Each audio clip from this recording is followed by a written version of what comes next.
नमस्कार, जय हिंद। पिछले वीडियो में हमने कारक के पहले भेद यानी कर्ता कारक की चर्चा की थी। आज इस दूसरे वीडियो में हम उसके दूसरे भेद कर्म कारक की चर्चा करेंगे। कर्म कारक का जो चिन्ह है वो उसके आगे लिखा हुआ है को। हम सभी जानते हैं कर्ता ने कर्म को, तो को जो है कर्म कारक का चिन्ह है। कर्म कारक की परिभाषा उसके नीचे लिखी हुई है कि वाक्य में जिस पद पर क्रिया का प्रभाव या फल पड़ता है उसे कर्म कारक कहते हैं। अब यहां पर एक शब्द आया पद, तो वाक्य में जिस पद पर, पद का अर्थ यहां पर है संज्ञा या सर्वनाम। तो वाक्य में जिस संज्ञा या सर्वनाम पर क्रिया का प्रभाव या फल पड़ता है उसे कर्म कारक कहते हैं। अब क्रिया का प्रभाव या फल कैसे पड़ता है ये उदाहरण द्वारा हम देख लेते हैं।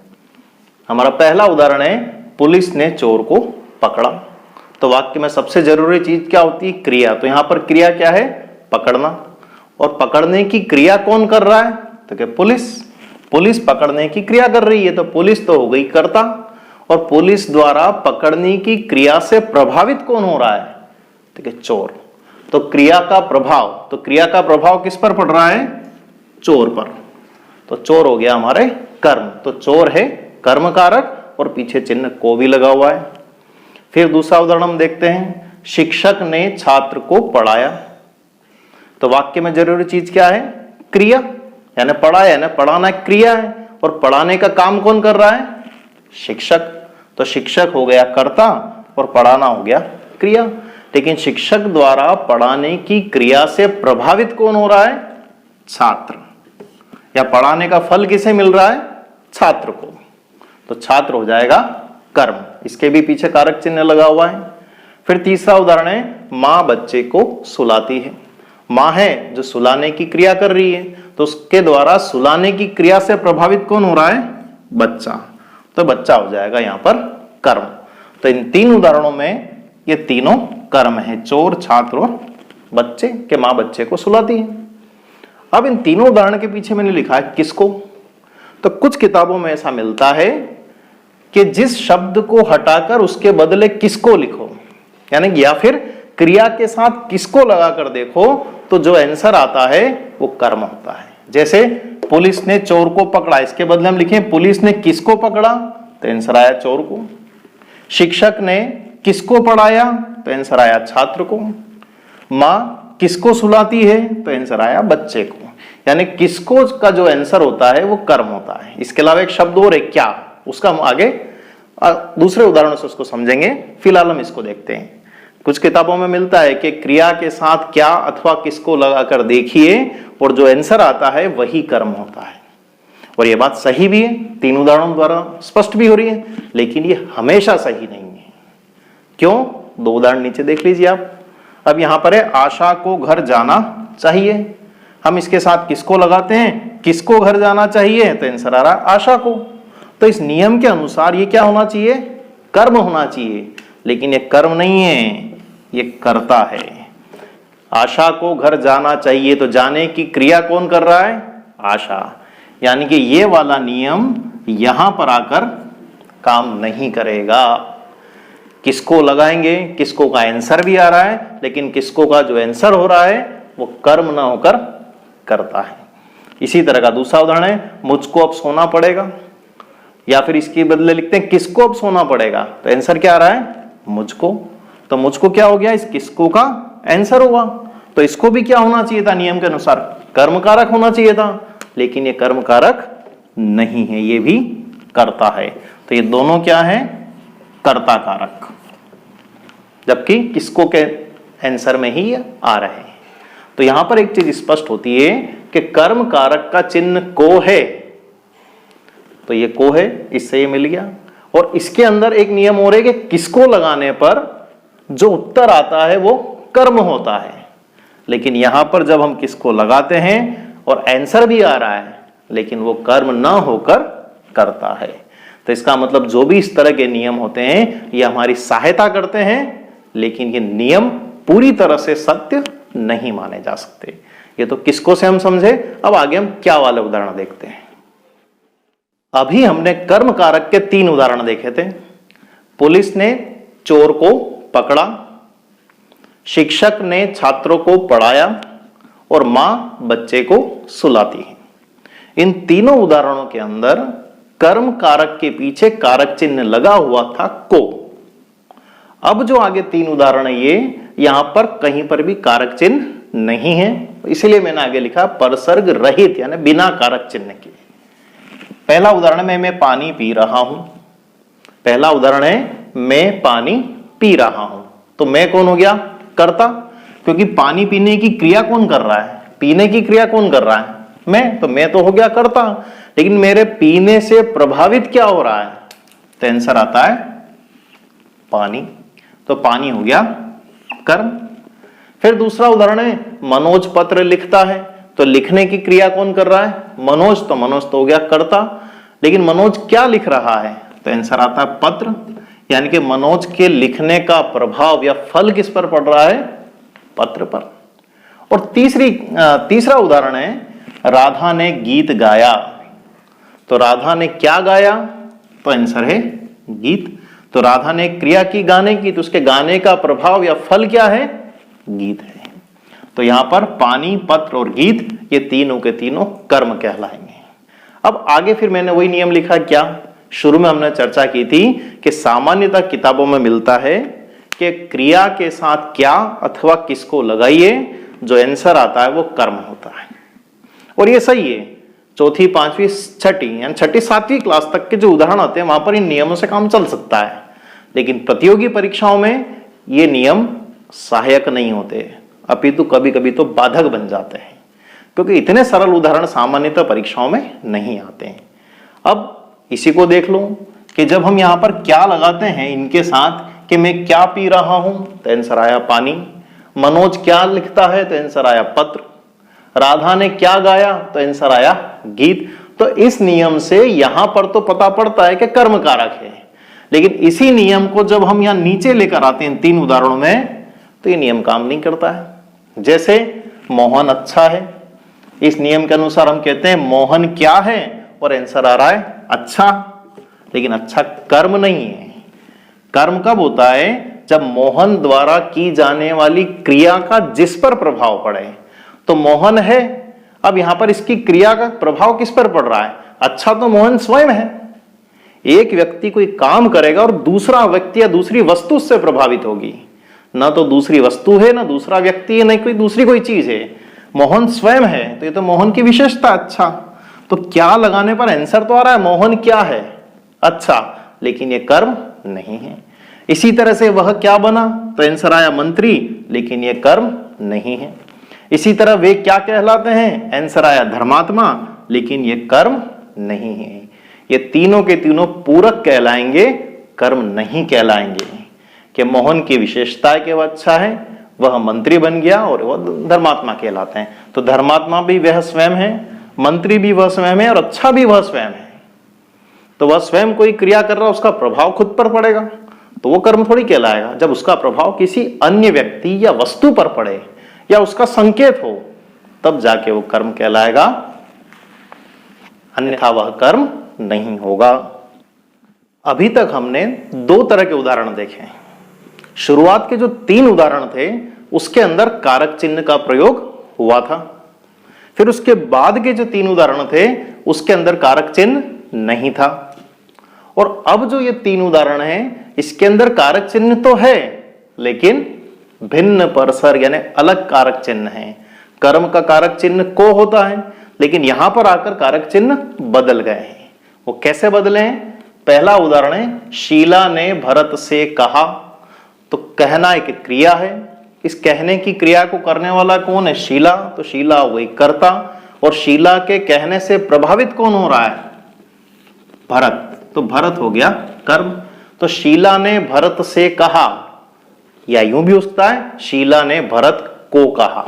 क्या को के बदले से चिन्ह का प्रयोग हुआ, यानी भिन्न परसर्ग बदल गया, लेकिन फिर भी यह कर्म कारक ही होगा। इसी तरह शीला ने उसे बुलाया, अब यहां सर्वनाम का प्रयोग हुआ। शीला ने उसे बुलाया, या यूं होता शीला ने उसको बुलाया। तो उसको के बदले क्या हुआ? उसे। तो ये भी हो गया कर्म। फिर शीला ने हमें समझाया, तो समझाने वाली कौन? शीला। तो शीला हो गई कर्ता, समझाना हो गया क्रिया, और शीला के समझाने से प्रभावित कौन हो रहा है? हम। तो ये हो गया कर्म। इसके बदले यूं भी होता है, शीला ने हमको समझाया। तो यहां पर को के बदले से, या को के बदले ए, और यहां को के बदले ए का प्रयोग हुआ है। इसका मतलब क्या है कि को परसर्ग हो तो कर्म कारक होगा, और कोई परसर्ग न हो तो भी कर्म कारक हो सकता है, और परसर्ग बदल जाए तो भी कर्म कारक हो सकता है। तो यहां पर वही बात फिर से आती है कि कारक चिन्ह हमारी सहायता करते हैं, नियम नहीं है। नियम तो वाक्य को समझना पड़ेगा, वाक्य का व्यवहार ही नियम है। हमको व्यवहारिकता से ही निकालना पड़ेगा कि यहां पर कौन सा कारक है। अब नीचे के उदाहरण देखो, यह अलग तरह के आज्ञा सूचक या आदेशात्मक जो वाक्य होते हैं। पहला है पुस्तक को मत फाड़ो। एक आदेश दे दिया कि पुस्तक को मत फाड़ो। अब जो फाड़ने वाला है वो तो कर्ता है, जो वाक्य में है ही नहीं। या आगे हम लिख देते हैं तुम पुस्तक को मत फाड़ो, तो तुम हो गया कर्ता। तो फाड़ने से प्रभावित कौन हो रहा है? पुस्तक। तो ये हो गई कर्म। फिर अगला उदाहरण है कल निर्णय सुनाया जाएगा। तो जो निर्णय सुनाने वाला है वो तो हो गया कर्ता, जो वाक्य में नहीं है। लेकिन तो जो सुनाने वाला कर्ता है, लेकिन क्या सुनाएगा? तो ये हो गया निर्णय, हो गया यहां पर कर्म। कल निर्णय सुनाया जाएगा के बदले में कल गीत सुनाया जाएगा। तो कल क्या सुनाया जाएगा? गीत। तो गीत हो गया कर्म। यहां निर्णय है तो निर्णय हो गया कर्म। फिर इसका अगला उदाहरण है कुर्सी को मत तोड़ो। लगभग इसी तरह का ही है। तो तोड़ने का प्रभाव किस पर पड़ेगा?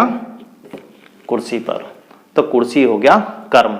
यहां पर ध्यान रखें कि कुर्सी इस तरह से ही शुद्ध होता है। शुद्ध अशुद्ध शब्दों के अंदर भी हम चर्चा करेंगे, लेकिन कुर्सी को सही रूप में लिखना है तो कुरसी, ये र आधा होकर रकार में नहीं बदलेगा।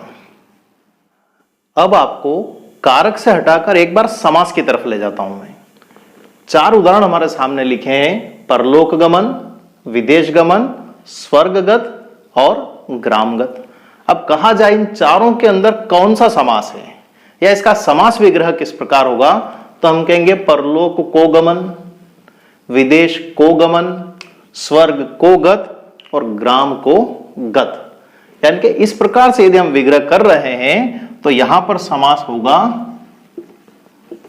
कर्म तत्पुरुष।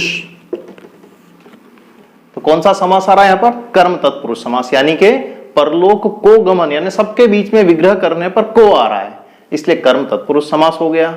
और वही नियम यहां पर भी लागू होता है। यहां पर एक चीज कॉमन है, गमन, गमन, गत, गत, यानी चारों का अर्थ क्या है? जाना। और इसी तरह एक नीचे 3 उदाहरण दिए मैंने कि राम घर जा रहा है, छात्र विद्यालय जाते हैं, वह गांव गया, यानी कि जाना जाना जाना हर जगह है। तो इस आधार पर कारक के अंतर्गत एक नियम बनता है कि वाक्य में यदि जाना क्रिया दी हुई है, वाक्य में जाना क्रिया दी हुई है और जाने का स्थान भी यदि है, जाना क्रिया दी है और जाने का स्थान प्रदर्शित किया गया है, तो जाने का जो स्थान है वही कर्म होगा या वही कर्म कारक होगा। इस वाक्य में राम घर जा रहा है, तो राम कहां जा रहा है? घर। छात्र विद्यालय जाते हैं, तो कहां जाते हैं? विद्यालय। और वह गांव गया, कहां गया? गांव। तो घर, विद्यालय और गांव, ये तीनों के तीनों हमारे कर्म कारक के अंतर्गत आते हैं। कुछ किताबों में एक समस्या मिलती है कि इनमें से कुछ उदाहरण या इनसे मिलते जुलते उदाहरण अधिकरण कारक में भी दिए होते हैं, क्योंकि अधिकरण कारक की परिभाषा है कि क्रिया का स्थान और समय। तो ये तो स्थान ही है कि राम घर जा रहा है, तो कहां जा रहा है? घर। तो घर स्थान हो गया। तो इस परिभाषा के आधार पर तो ये अधिकरण में जाना चाहिए, लेकिन नहीं, ये अधिकरण में नहीं रहेगा, इसी में आएगा। वो केवल और केवल जाना क्रिया के संदर्भ में। और इसी आधार पर हम कर्म तत्पुरुष समास भी देख चुके हैं। इसलिए यहां पर जब जाना क्रिया हो और स्थान दिया गया हो तो वह कर्म कारक ही होगा, अधिकरण कारक नहीं होगा। अब कुछ अलग तरह के उदाहरण भी देख लेते हैं। जैसे पहला उदाहरण, चोर पकड़ा गया। तो एक वाक्य छोटा सा, चोर पकड़ा गया। तो पकड़ा जाना एक क्रिया है, लेकिन पकड़ने वाला कौन है ये वाक्य में कर्ता है ही नहीं। तो चोर पकड़ा गया तो पकड़ने वाला वाक्य में नहीं है, लेकिन पकड़े जाने से जो प्रभावित हो रहा है वो कौन है? चोर। तो चोर हो जाएगा कर्म। अब यहां पर देखो प्रश्न बनता है कौन पकड़ा गया, और आंसर है चोर। अब यहां क्या और किसको नहीं है, एक नया शब्द आ गया कौन, और उससे भी कर्म की पहचान हो रही है। फिर दूसरा उदाहरण लेते हैं, इसी को थोड़ा विस्तार देते हैं। चोर पुलिस के द्वारा पकड़ा गया, तो यहां पर कर्ता कौन है? पुलिस, जिसने पकड़ने की क्रिया की, और पकड़ने से प्रभावित कौन हुआ? चोर। तो चोर हो गया कर्म। तो यहां पर चोर कर्म है, लेकिन अलग चीज क्या है कि यहां पर कर्ता बाद में है और कर्म पहले। कर्म पहले आया है, कर्ता बाद में आया ना। इस तरह से भी हो सकता है कि कर्ता और कर्म आगे पीछे आ जाए वाक्य में। यहां पर कारक चिन्ह दोनों जगह नहीं है, तो इस तरह से उदाहरण है ही सही। अब शत्रु के सैनिक मारे गए, तो जो मारने वाला है वो तो कर्ता है, तो यहां वाक्य में कर्ता ही नहीं है। लेकिन मारने से प्रभावित कौन हुआ, यानी मरा कौन? सैनिक। तो सैनिक हो गया कर्म। कि कौन मारे गए? तो सैनिक मारे गए, तो यहां पर भी कौन से आंसर आ रहा है, इसलिए सैनिक होगा कर्म। फिर चौथा उदाहरण है, मेरा सामान चोरी चला गया। तो चोरी करने वाला वाक्य में नहीं है, यानी कर्ता तो है ही नहीं, लेकिन चोरी क्या चला गया, यानी चोरी से प्रभावित क्या हुआ? सामान। तो सामान हो गया कर्म। तो कुल मिलाकर ये कि कारक चिन्ह को हो भी सकता है, नहीं भी हो सकता, अलग चिन्ह भी हो सकता है, अलग वाक्य भी हो सकता है, कर्ता नहीं भी हो सकता है, कर्ता हो भी सकता है, कर्म पहले भी आ सकता है, बाद में भी आ सकता है। कुल मिलाकर किसी भी तरह से घुमा फिराकर वाक्य बन सकता है। हमको केवल ये ध्यान रखना है कि एक व्यक्ति क्रिया कर रहा है और दूसरा उससे प्रभावित हो रहा है। तो प्रभावित होने वाला व्यक्ति भी हो सकता है, वस्तु भी हो सकती है, अन्य कुछ और भी हो सकता है। तो जहां प्रभाव पड़ रहा है वही कर्म कहलाएगा। कर्म कारक पढ़ते समय सबसे ज्यादा दुविधा या सबसे ज्यादा परेशानी या कहें कि सबसे ज्यादा कंफ्यूजन तब होता है जब एक वाक्य में दो कर्म दिए गए होते हैं। इसके पहले जितने भी उदाहरण हमने देखे हैं वहां पर हर वाक्य में एक एक कर्म था, लेकिन यहां पर इन तीनों उदाहरणों में हर वाक्य में दो दो कर्म हैं। वो कैसे, हम देखते हैं। पहला वाक्य, माता ने बच्चे को दूध पिलाया। तो इसके अंदर क्रिया हो रही है पिलाने की क्रिया। क्रिया कौन कर रहा है? माता। तो माता हो गई कर्ता, क्रिया हो गई पिलाना। अब माता ने क्या पिलाया? तो आंसर आता है दूध। और किसको पिलाया? तो क्या बच्चे को। यानी कि पिलाने का प्रभाव किस पर पड़ रहा है? एक दूध पर, दूसरा बच्चे पर। तो ये दो कर्म हो गए। फिर अगला उदाहरण है, शिक्षक छात्रों को हिंदी पढ़ाते हैं। तो शिक्षक क्या पढ़ाते हैं? तो आंसर आता है हिंदी। और किसको पढ़ाते हैं? तो आंसर आता है छात्रों को। फिर अगला उदाहरण है, मैंने पिताजी को पत्र लिखा। तो मैंने क्या लिखा? तो आंसर है पत्र। और किसको लिखा? तो पिताजी को। तो यहां पर इन तीनों क्रियाओं का प्रभाव इन दो दो जगहों पर पड़ रहा है। तो यहां पर भी दो कर्म है, यहां पर भी दो कर्म है, और यहां पर भी दो कर्म है। अब प्रश्न ये उठता है, जब दो कर्म है तो कौन सा खास है और कौन सा खास नहीं है? तो इस आधार पर मुख्य कर्म और गौण कर्म दो भेद किए गए हैं कि इस वाक्य में या किसी भी वाक्य में यदि दो कर्म हो तो उसमें से एक मुख्य कर्म होता है और दूसरा गौण कर्म होता है। और गौण कर्म को अप्रत्यक्ष कर्म भी कहते हैं। अब मुख्य कर्म और गौण कर्म की पहचान क्या है? तो सीधा सा प्रश्न है कि क्या का उत्तर मुख्य कर्म है। क्रिया के साथ क्या लगा कर देखिए कि माता ने बच्चे को क्या पिलाया? तो दूध। शिक्षक छात्रों को क्या पढ़ाते हैं? तो कि हिंदी। मैंने पिताजी को क्या लिखा? तो कि पत्र। तो क्या का जो आंसर है वो मुख्य कर्म है, और किसको का जो आंसर आएगा वो गौण कर्म आएगा। वो कैसे? माता ने किसको दूध पिलाया? तो कि बच्चे को। शिक्षक किसको हिंदी पढ़ाते हैं? छात्रों को। मैंने किसको पत्र लिखा? तो कि पिताजी को। तो किसको का आंसर जो आया वो गौण कर्म, और क्या का जो आंसर आया वो मुख्य कर्म कहलाएगा। इसके अलावा भी पहचान है, लेकिन उसमें ध्यान रखें मैंने प्रायः शब्द लिखा है।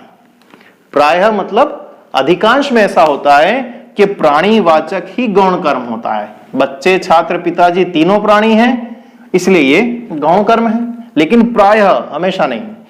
और गौण कर्म के साथ को का प्रयोग भी होता है। इन सब के पीछे को लग रहा है, यानी कि ये तीनों के तीनों गौण कर्म है। तो गौण कर्म की ये भी पहचान है कि प्राणीवाचक भी होते हैं, इसके पीछे को भी लगता है। और लेकिन खास पहचान या सही तरह से पहचान करनी हो तो केवल यही है कि जिसके लिए क्रिया हो वह गौण कर्म होगा। क्रिया किसके लिए की जा रही है कि माता ने बच्चे को दूध पिलाया, तो पिलाने की क्रिया किसके लिए हो रही है? बच्चे के लिए, तो बच्चा हो गया गौण कर्म। शिक्षक हिंदी पढ़ाते हैं, तो हिंदी किसके लिए पढ़ा रहे हैं? छात्रों को, तो पढ़ाने की क्रिया किसके लिए हो रही है? छात्रों के लिए, तो छात्र हो गया गौण कर्म। और पत्र लिखने की क्रिया किसके लिए हो रही है? पिताजी के लिए, तो वो हो जाएगा गौण कर्म। और उसके नीचे सबसे खास बात ध्यान रखने की है कि गौण कर्म ही संप्रदान कारक होगा। ये खास ध्यान रखना है कि जो गौण कर्म है वो कर्म कारक नहीं है, संप्रदान कारक है। कर्म तो है लेकिन कर्म कारक नहीं होगा। अब कोई पूछे इस वाक्य के अंदर कारक क्या है, तो जो पत्र है वो कर्म कारक है और पिताजी है वो संप्रदान कारक है। इसी तरह से दूध कर्म कारक है, बच्चे संप्रदान कारक है। हिंदी कर्म कारक है, छात्रों संप्रदान कारक है। तो कुल मिलाकर नियम यह निकलता है कि किसी भी वाक्य में जब दो कर्म हो, किसी भी एक वाक्य में जब दो कर्म हो, तो उसमें से क्या का जो उत्तर आ रहा है वो तो कर्म कारक है और किसको का उत्तर आ रहा है वो संप्रदान कारक होगा। कर्म तो दो हैं दोनों ही कर्म, लेकिन कर्म कारक केवल ये होगा, ये कर्म कारक नहीं है, संप्रदान कारक है।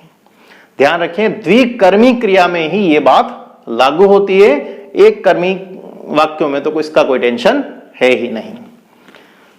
तो आज के लिए इतना ही, अगले वीडियो में फिर मिलेंगे। तब तक के लिए नमस्कार, जय हिंद।